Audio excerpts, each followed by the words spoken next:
حول حدوث عملية الاستنساخ. بين فهم مراحل حدوث عملية الاستنساخ نشوفوا الوثيقة رابعة لتوضح ذلك. نلاحظوا في الوثيقة مورثة أو قطعة من الأديان. هاي وين مورثة أو الأديان دينا منه مورثة اللي هي قطعة من الأديان. نشوفوا باللي راها مرحلة الانطلاق، حيث يتوضأ أنزيم الآرين بوليميراز على منطقة البداية أو بداية المورثة، فيقوم بتكسير الروابط الهيدروجينية بين أزواج القوائد الأزوتية. نعرف بلي القوائد الأزوتية راهم مترابطين أزواج. عندنا ننسب رابطتين بين الأدينين والثايمين بين الأ والتي، وثالث روابط بين السي والجي تتكسر بعد تثبت الآرين في ذيك الآرين بوليميراز في ذيك المنطقة، فتفتح السلسلتين ويبدأ أنزيم البوليميراز بقراءة تتابع سلسلة مستنسخة. عندنا السلسلة المستنسخة يبدأ يقرأ في التتابع بتاعها. السلسلة المستنسخة تبدأ من 3 فتحة حتى 5 فتحة. هنا يبدأ الأنزيم بوليميراز قراءة التتابع.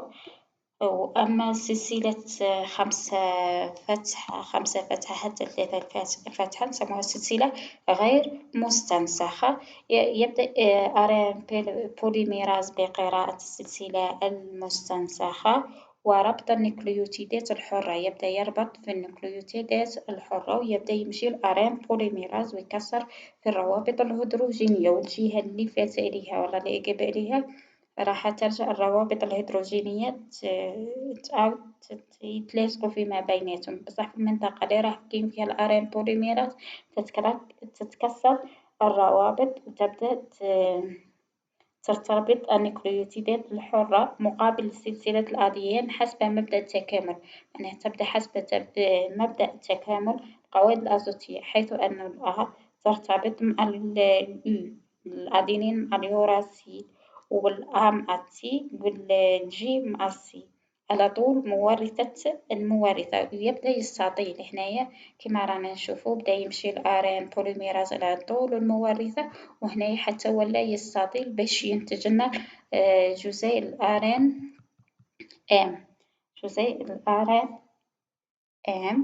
ومن بعد باش يسرى هنايا في هذه المرحلة نسموها مرحلة الاستطالة.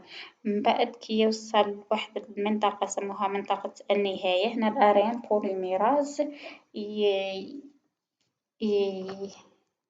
ينفصل عن السلسلة سلسلة الأديان وتتوقف الاستطالة وينفصل الآرين عن المورثة، وترجع الروابط الهيدروجينية بين السلسلة المستنسخة والغير المستنسخة ويرجع الأديان كما كان. الأسئلة: استخرج العناصر الضرورية لحدوث عملية الاستنساخ. العناصر الضرورية نستخرجها منها أن العناصر الضرورية لازم تكون عندنا مورثة من الأديان ولا قطعة من الأديان اللي سميناها مورثة. أن العنصر الأساسي هو أنزيم البوليميراز، ولازم تكون عندنا نيوكليوتيدات حرة باش يتم الاستنساخ، ولازم ثاني تكون طاقة لأنها ظاهرة حيوية لازم تكون كاينة طاقة. حدد مراحل حدوث عملية الاستنساخ مع التعليل. مراحل الاستنساخ قلنا أنه مرحلة البداية هنايا يتم فيها تثبت الآرين بوليميراز على منطقة البداية وتكسير الروابط الهيدروجينية بين سلسلتي الأدي السلسلة المستنسخة والسلسلة الغير مستنسخة، يكسر الروابط تاعهم ويبدأ يقرأ في تتابع النيوكليوتيدات. ومن بعد عندنا هنايا يبدأ يمشي الآرين بوليميراز ويكسر في الروابط الهيدروجينية ويبدأ تشكل الآرين بربط النيوكليوتيدات الحرة موافقة للسلسلة المستنسخة من الأديان، ويبدأ يستطيل الآرين هنا هذه المرحلة نسموها مرحلة الاستطالة. ومن بعد في مرحلة النهاية يوصل الآرين بوليميراز إلى نهاية المورثة، ينفصل عن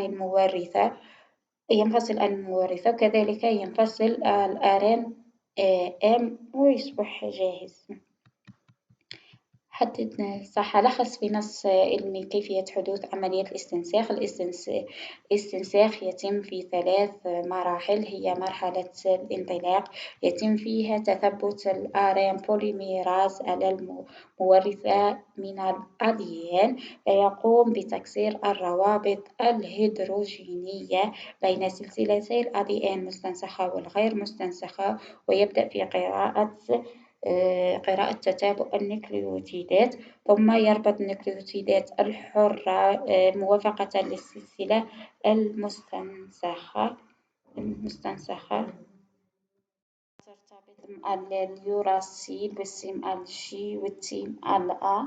وأثناء مرحلة الاستطالة هنايا يبدأ يستطيل الآرين المتشكل. هنايا تبدأ النيوكليوتيدات تتربط بتنسيق أو بتكامل السلسلة المستنسخة، وهنا يبدأ الأنزيم الآرين بوليميراز يمشي ويبدأ يستعطيل الآرين آم. ومن بعد مرحلة النهاية هنا خلاص راح وصل لمنطقة النهاية وين الأنزيم بوليميراز ينفصل عن المورثة وتتوقف استطالة الآرين آم وينفصل عن المورثة.